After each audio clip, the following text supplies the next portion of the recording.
Hello students, I am Madhavi, English faculty, Padmavati Junior College, Nasanapeta. ఈరోజు నేను intermediate second year నుంచి ఒక poem చెప్పబోతున్నాను. Inter second year English.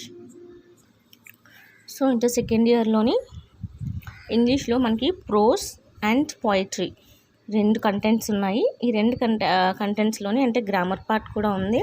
Other than grammar part 2 prose and poem. ఈ prose and పోయంలోని మనకి ప్రోజ్లోని 5 lessons ఉన్నాయి. 5 టాపిక్స్ ఉన్నాయి. అండ్ పోయిటరీలోని 5 టాపిక్స్ ఉన్నాయి. ఈ పోయిటరీ నుంచి నేను ఈరోజు మీకు చెప్పబోయే poem the tables turn, William Wordsworth రాసిన the tables turn. So this is the poem the tables turn. The Tables Turn is written by William Wordsworth. He is a nature poet. William Wordsworth is also known as a nature's poet. So మనము poem చూసే దానికన్నా ముందు author గురించి తెలుసుకుందాం. Author గురించి తెలుసుకున్న తర్వాత మనం పోయం దగ్గరికి వద్దాం. So here this is about William Wordsworth.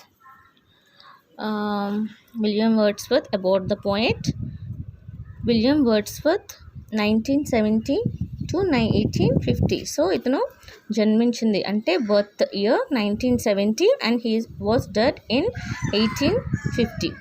A major English romantic poet was born in Cumberland, England on April 7, 1770. అంటే వర్డ్స్వర్త్ ఏంటంటే he's a romantic poet. Here romantic poet means nature's poet. Romantic poet అంటే అర్థం ఏంటంటే nature poet. That means he's a lover of nature lover, ప్రకృతి ప్రేమికుడు అనమాట. He was born in England. అతను ఇంగ్లాండ్లో జన్మించాడు. He started the romantic movement in English literature with the help of Samuel Taylor Coleridge. Samuel Taylor Coleridge అంటే he was another writer. ఇతను ఒక పేరు Samuel Coleridge అని. ఇతను he was a friend of William Wordsworth. William Wordsworth యొక్క friend. వీళ్ళిద్దరూ కలిపి romantic మూమెంట్ని start చేశారు. After their joint publication of lyrical ballads in 1798. 1798లోని వీళ్ళిద్దరూ కలిసి ఒక పబ్లికేషన్ చేశారు. ఆ పబ్లికేషన్ పేరే లిరికల్ బ్యాలెడ్స్. ఈ లిరికల్ బ్యాలెడ్స్ అంటే అర్థం ఏంటంటే ఈ లిరికల్ బ్యాలెడ్స్లోని ఒక కలెక్షన్ ఆఫ్ పోయమ్స్ ఉంటాయి. అంటే చాలా పోయమ్స్ కలిపి ఒక బుక్ తయారు చేశారు. That is known as lyrical ballads. With the publication of lyrical ballads, his literary career was started. So lyrical ballad start అయింది. పబ్లిష్ అయిన తర్వాత ఇతను లిటరేచర్ కెరియర్ అనేది స్టార్ట్ అయింది. అంటే అప్పటి నుంచి ఇతను కెరియర్ స్టార్ట్ చేశారు అంటే రైటింగ్స్లో. This collection also contains the poem Tintern Abbey, one of his famous poems. అంటే ఇందులో కలెక్షన్ ఆఫ్ పోయమ్స్ అని చెప్పాను కదా. What is collection of poems అంటే లిరికల్ బ్యాలెడ్స్. ఈ లిరికల్ బ్యాలెడ్స్లోని మనకి టింటన్ అబే అనేది was a famous poem. He is best known as nature's poet. So ఇతను ఎలా మనకు అందరికీ ఎక్కువగా తెలుసు, నేచర్ పోయెట్గా అందరికీ తెలుసు. He shows his affection and love for nature in his famous poem I wondered lonely as a cloud. ఇతను ఎక్కువగా ఈ I wondered lonely as a cloud అనే ఒక పోయంలోని అతనికి నేచర్ మీద ఉన్న ఎఫెక్షన్, అతనికి నేచర్ మీద ఉన్న ప్రేమ అన్నది బాగా వ్యక్తపరిచారు. His other famous works include, ఇంకా అతను రాసిన రైటింగ్ ఫేమస్ పోయమ్స్లో ఇంకా ఏంటి అతని works: London 1802, ode intimation of ఇమ్మortality, Resolution and Independence, The Solitary Reaper, The World is Too Much with Us, and Character of the Happy Warrior. ఇవన్నీ కూడా ఇతను రాసిన రైటింగ్స్లో ద ఫేమస్ రైటింగ్స్. సో ఇప్పుడు ఈరోజు మనం నేర్చుకున్న పోయం పేరేంటి? Tables turn. The poem The Tables Turned was first published in Lyrical Ballads in 1798. So lyrical ballad ఎప్పుడు పబ్లిష్ అయింది 1798లో. సో ఆ లిరికల్ బ్యాలెడ్లోని ఒక పోయంని తీసుకొని మనం ఈరోజు మాట్లాడుకుంటున్నాం. ఆ పోయం పేరే ద టేబుల్స్ టర్న్డ్. సో ఇది ఎందులో పబ్లిష్ అయిందంటే లిరికల్ బ్యాలెడ్స్లో పబ్లిష్ అయింది. Wordsworth dedicates this poem to his friend and ask him to leave all his books and come out with him to observe and enjoy nature. So ఈ పోయంలోని Wordsworth ఏం చెప్తున్నాడంటే అతని ఫ్రెండ్తో మాట్లాడుతూ అతని ఫ్రెండ్కి ఏమని చెప్తున్నాడు, నీ పుస్తకాలన్నీ విడిచిపెట్టేసి నువ్వు బయటికి రా, పుస్తకాలన్నీ విడిచిపెట్టేసి బయటికి వచ్చి నేచర్ని ఎంజాయ్ చెయ్యు. Basically Wordsworth is a nature's poet. So nature lover కనుక అతను నేచర్లోనే అన్నీ ఉన్నాయి. సో బుక్స్ కన్నా నేచర్ ఈస్ ఇంపార్టెంట్ అని చెప్తూ రాసే పోయమే ఇది. According to him nature is filled with knowledge that would offer him peace. అతని వరకు ఏంటంటే నేచర్ అన్నది బుక్స్లో ఉండే దానికంటే ఎక్కువ నాలెడ్జ్ మనం నేచర్ నుంచి సంపాదించుకోవచ్చు అండ్ మనకి పీస్ కూడా నేచర్ నుంచి వస్తుంది అని ఇతను బాగా నమ్ముతారు. సో కమింగ్ టు ద పోయంలోని టాక్ అబౌట్ ద పోయం చూడండి. Talking about the poem, have you been to parks అంటే నువ్వు ఎప్పుడైనా పార్క్స్కి వెళ్ళావా? Do you like to see waterfalls and seas, నీకు వాటర్ ఫాల్స్ సీస్ అవన్నీ చూడడం అంటే ఇష్టమేనా? Have you observed birds building their nest, ఎప్పుడైనా పక్షులు వాళ్ళ గూటిని నిర్మించుకునేటప్పుడు మీరు చూసారా? Is it possible to learn anything by observing nature? అన్ని నేచర్ని అబ్జర్వ్ చేస్తూ గమనిస్తూ మనకు నేర్చుకోవడం ఈజీయేనా? So all these points are telling about nature. దీన్ని బట్టే మనకు తెలుస్తుంది ఈ పోయం కూడా ఒక నేచర్ గురించి మాట్లాడుతుంది. ఇంతే మన అందరికీ కూడా మ్యాక్సిమం నేచర్ అంటే అందరికీ కూడా ఇష్టమే. నేచర్లో బాగా ఎంజాయ్ చేస్తాం. నేచర్ వల్ల మనం బుక్స్లో అది మాత్రం నిజమే, బుక్స్లో కంటే మనం నేచర్లో నుంచి చాలా నేర్చుకుంటాం. ఎందుకంటే కొందరు చదువుకోవచ్చు, కొందరు చదువుకోకపోవచ్చు. బట్ చదివినా చదువుకోకపోయినా మనకి లెసన్స్ ఎక్కడి నుంచి తెలుస్తాయి? ఇప్పుడు వర్షం పడుతుంది అని మనము బుక్స్లో కాకుండా ముందే తెలుస్తుంది. పక్షులు ఎలా అరుస్తాయి అన్నది బుక్స్లో చూసే కంటే ముందే మనకి, అంటే బుక్స్లో మనం వచ్చి ఒక ఏజ్ వచ్చిన తర్వాత మనం చదువు స్టార్ట్ చేస్తాం.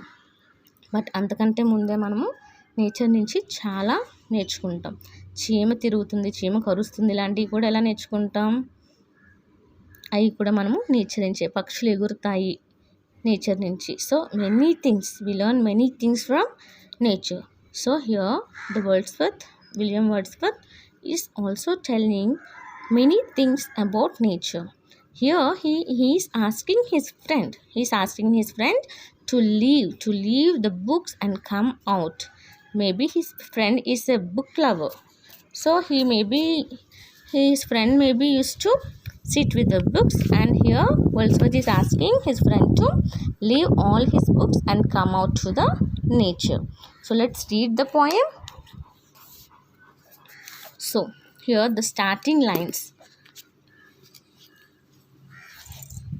Here the starting lines about the poem. Up, up, my friend, and quit your books, or surely you will grow double.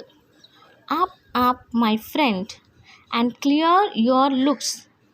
Why all this toil and trouble? So first స్టాంజాలోని మనకి 4 lines ఉన్నాయి. ఈ first స్టాంజాలోని మనకి poem వాళ్ళ ఫ్రెండ్తో ఏమని చెప్తున్నాడు? అప్ మై ఫ్రెండ్ అంటే లెగు మై ఫ్రెండ్ అంటే ట్రాన్స్లేషన్ ఎలా ఉందంటే మేబీ లెగు, నీ పుస్తకాలని నువ్వు వదిలేసి please get up or surely you will grow double. నువ్వు బుక్స్ వదిలేసే నువ్వు దాంట్లో నేర్చుకునే దానికంటే ఇంకా ఎక్కువగానే నేర్చుకుంటావు. నీ బుక్స్ అన్నీ కూడా పక్కన పెట్టేసి ఎందుకు నువ్వు ఆ బుక్స్ తోటి టాయిల్ అంటే ఇక్కడ శ్రమ పడుతున్నావు. Why you are getting all this trouble ఎందుకంత నువ్వు శ్రమ పడుతున్నావు, ఎందుకంత కష్టపడిపోతున్నావు అందులో నాలెడ్జ్ని గెయిన్ చేయడానికి. Please leave all your books అని చెప్తూ ఫస్ట్ స్టాంజాలో అతను ఫ్రెండ్ని అతను కోరుకుంటున్నాడు. Next stanza also contains the second stanza having 4 lines. The sun above the mountain's head, a freshening leisure mellow. through all the long green fields has spread his first sweet evening yellow. So ఇక్కడ sun గురించి ఈ lines మొత్తం కూడా దేని గురించి explain చేస్తున్నానంటే sun గురించి explain చేస్తూ చెప్తున్నాడు. చూడు, మౌంటైన్స్ మధ్యలో, ఇప్పుడు మనం సన్ ఎక్కడ చూస్తాము? మౌంటైన్స్ మధ్యలో చూస్తాం, లేదా మౌంటైన్స్ వెనకాల. అలా మనకి నేచర్ బట్టి, అంటే ఇప్పుడు విలేజెస్లో అలా చూసినట్లయితే అనుకో, విలేజెస్ అనే కాదు ఎక్కడైనా మ్యాక్సిమం మౌంటైన్స్ వెనకాల, ఒకవేళ సీ ఉన్నట్లయితే సీ బిహైండ్ ద సీ అన్నట్టు కనిపిస్తుంది. ఇన్ ద సేమ్ వే చూడు, సన్ మౌంటైన్స్ హెడ్ పైన మీకు సన్ కనిపిస్తుంది. అక్కడ మనకి చాలా ప్రశాంతమైన ఫ్రెష్గా ఉండే ఫ్రెష్నెస్ అన్నది మనకు తెలుస్తుంది. అది ఆ ఫ్రెష్నెస్ కూడా ఎలా ఉందంటే చాలా మెలోడియస్గా ఉంది. Though all the long green fields has spread his first sweet evening yellow. So ఈ ఫస్ట్ 2 లైన్స్ కూడా మార్నింగ్ సన్ రైజ్ గురించి ఎక్స్ప్లెయిన్ చేస్తున్నాయి. First 2 lines. ఈ లాస్ట్ 2 లైన్స్ దేని గురించి ఎక్స్ప్లెయిన్ చేస్తున్నాయంటే సన్సెట్ గురించి ఎక్స్ప్లెయిన్ చేస్తున్నాయి. ఫస్ట్ మార్నింగ్ రాగానే ఎంత ఫ్రెష్గా సన్ కనిపిస్తుంది, సూర్యుడు ఎంత ఫ్రెష్గా కనిపిస్తున్నాడు అన్నట్టు చెప్తూ, లాస్ట్ 2 లైన్స్ ఏంటంటే అది అస్తమిస్తూ, అంటే సూర్యుడు అస్తమిస్తూ వెళ్ళిపోతున్నప్పుడు మన గ్రీనరీ అంటే పొలాలన్నీ కూడా చాలా ఎల్లోయిష్గా, అతని వెళ్ళిపోయేటప్పుడు సన్ ఎలా ఉంటుంది? ఎల్లోయిష్ కలర్లో, yellow red colour, sweet yellow red కలర్లో ఈవినింగ్ టైంలో ఉంటుంది. ఆ ఎల్లోనెస్ అంతా కూడా గ్రీన్ ఫీల్డ్స్కి స్ప్రెడ్ చేస్తూ వెళ్ళిపోతున్నాడు అని చెప్తూ ఈ 2 లైన్స్ మాట్లాడుతున్నాయి. Next third stanza. This third stanza contains 8 lines. Books, 'tis a dull and endless strife. Come here, the woodland linnet. How sweet his music on my life. There's more of wisdom in it. And hark, how blithe the throstle sings. He too is no mean preacher. Come forth into the light of things. Let nature be your teacher. So ఇక్కడ మనకి 4 lines ఉన్నాయి. ఈ 4 lines కూడా books గురించి, నేచర్లో ఉన్న birds గురించి, వాటి మ్యూజిక్ గురించి చెప్తున్నారు. సో బర్డ్స్ గురించి చెప్తున్నారు. సో బుక్స్ గురించి, ఆ బుక్స్ గురించి ఏమంటున్నారు? ఆ యొక్క ఎందుకు పనికిరాని ఆ యొక్క డల్గా ఉండే ఆ కలహాలతో, అంటే అన్ని ఘర్షణలతోటి కలహాలతో ఉండే ఆ బుక్స్ని ఎందుకు అలా పట్టుకొని ఉంటున్నావు? అది వదిలేసి అక్కడ వుడ్లాండ్ లినెట్ అంటే ఇదొక లినెట్ అన్నది ఒక బర్డ్ పేరు. మీ దగ్గర టెక్స్ట్ బుక్స్ ఉన్నట్లయితే గ్లోసరీ చూడండి, వీటి గురించి మీనింగ్స్ అన్నీ కూడా ఆ గ్లోసరీలో ఉంటాయి. సో ఒక లినెట్ అన్నది ఒక బర్డ్ పేరు, ఒక కోకిల్లాగా పాడుతూ ఉండే ఒక బర్డ్. సో ఆ లినెట్ని విను, ఎంత స్వీట్ మ్యూజిక్ ఉంది. How sweet his music on my life, నా లైఫ్ మీద, అంటే ఎంత మంచి మ్యూజిక్, ఆ మ్యూజిక్ వింటూ నేను మైమర్చిపోతూ ఎంతో హాయిగా ఉంది అని చెప్తున్నారు. There's more of wisdom in it, దాంట్లో చాలా నాలెడ్జ్ ఉంది. అది పాడుతుంది, దాంట్లో చాలా నాలెడ్జ్ ఉంది. And how blithe the throstle sings, చూడు ఎంత శ్రద్ధతో విను. ఆ బ్లిత్ అన్నది కూడా ఎంత క్యాజువల్గా, టాస్టల్ అన్న కూడా ఒక బర్డ్ పేరు, అది ఎంత క్యాజువల్గా పాడుతుంది. He too is no mean preacher, అది కూడా ఒక బోధకుడు లాంటిది. ప్రీచర్ అంటే ఏంటంటే బోధాలు చేసేవాళ్ళు ఉంటారు కదా, లైక్ బుద్ధ, జీసస్, వీళ్ళందరూ ఏంటో ఒక ప్రీచర్స్. ఎవరైనా ఇప్పుడు సాధు, ఎవరైనా సేజెస్ ఉంటే వాళ్ళు కూడా ఏం చేస్తూ ఉంటారు? బోధిస్తూ ఉంటారు, వాళ్ళని ప్రీచర్స్ అని అంటాం. సో అతను కూడా ఒక ప్రీచర్ లాగే. హీ టూ అంటే ఇక్కడ హీ అంటే ఎవరు? He is bird. So he is also like A preacher. Come fourth in to the light of things, ముందుకు రా, నువ్వు ఇంకా చీకట్లోనే ఉన్నావు, ఎప్పుడో పుస్తకాలు పట్టుకుంటూ ఆ చీకట్లోనే ఉన్నావు, అవి వదిలేసి ముందుకు రా, అంటే బయటికి రా, పుస్తకాలు విడిచిపెట్టి ప్రపంచంలోకి రా, ఎన్విరాన్మెంట్ చూడు, నేచర్ చూడు ఎంత అందంగా ఉందో, దీని నుంచి కూడా నువ్వు చాలా నేర్చుకుంటావు. Let nature be your teacher, ఈ నేచరే నీకు ఒక టీచర్ లాంటిది అని చెప్తున్నారు. Next this the fourth stanza contents of 4 lines.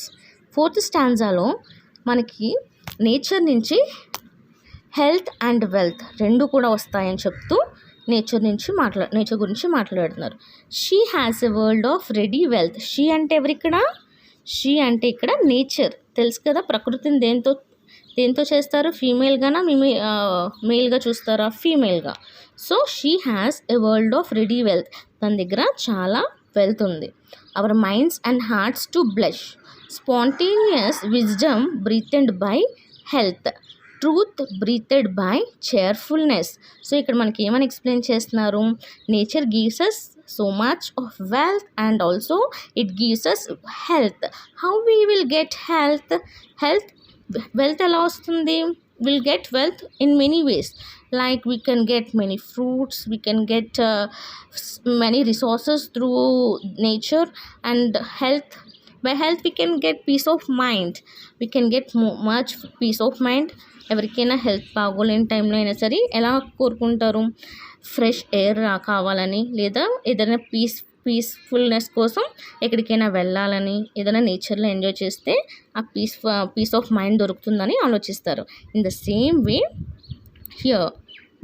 Here also, here it tells us that nature gives us both health and as well as health and wealth. This is the fourth stanza. So coming to the fifth stanza. Here fifth stanza contains of 4 lines. One impulse from a vernal wood may teach you more of man, of moral evil and of good than all the sages can. Here ఇక్కడ ఏం చెప్తుంది? ఒక nature అన్నది మనకి ఒక teacher లాంటిది. It can teach us more of man, అంటే మనకి మనుషులు నేర్పించేదానికంటే same it tells us what is evil, what is అంటే ఈవిల్ అంటే ఇక్కడ ఏంటి, what is bad and what is good. మనకి ఇక్కడ నేచర్ వాట్ ఈస్ బ్యాడ్ అని వాట్ ఈస్ గుడ్ అన్నది మనకి తెలియజేస్తుంది. Like all the vernal woods, like every bird, every animal, they are nature creatures. So they know what is bad and what is good. In the same way, a man can also know what is bad and what is good through the nature, that all sages can. So many sages tells us what is good and what is bad. In the same way, nature also tells us what is good and what is bad. The sixth stanza contains 4 lines. Seventh stanza also has 4 lines. So sixth stanza. Sweet is the lore which nature brings. Our meddling intellect misshapes the beauteous forms of things we murder to dissect. Here, sweet is the lore of things. What lore? Traditional knowledge and know about a subject. So sweet is a lore means a traditional knowledge we get through the nature. Our meddling intellect. So many of them are intellecting means జోక్యం చేసుకోవడం, అంటే they are intellect or they interact with intellecting means if 2 members are speaking, when anyone come in the middle, that is called intellect. So misshapes the beauteous forms of things we murder to dissect means to separate. We separate. And the last stanza, enough of science and of arts, close up those barren leaves, come forth and bring with you a heart that watches and receives. So here he is saying to his friend, enough of science and arts means enough of studying that science and arts, ante chalu inka chadivina kadiki. Science, arts ante subjects.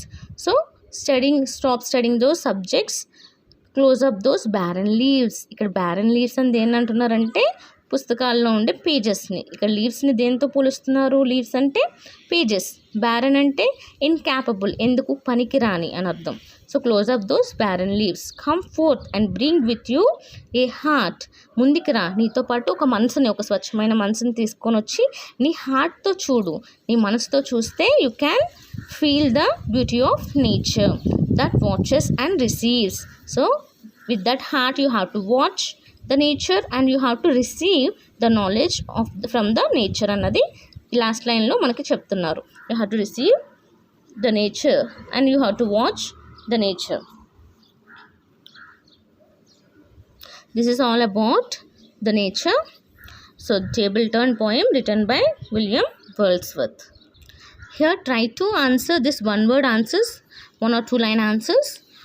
Why does the poet ask his friend to quit his books? This is the first question. How does the poet describe the sun? So this answer will be in first stanza. This answer will be in second stanza. How does the poet ask his friend to listen to? This answer will be in third stanza. What is the difference between knowledge and wisdom? This will be in fifth stanza, I think. Yes, fifth stanza. What are the barren leaves in the last stanza? So this fifth question is from last stanza. Try to answer all these questions. If you are able to answer all these questions, then it tells us that you understood everything. Okay, students. Try to answer these questions and try to study that poem. Read once. If you have books, try to read that poem. Thank you.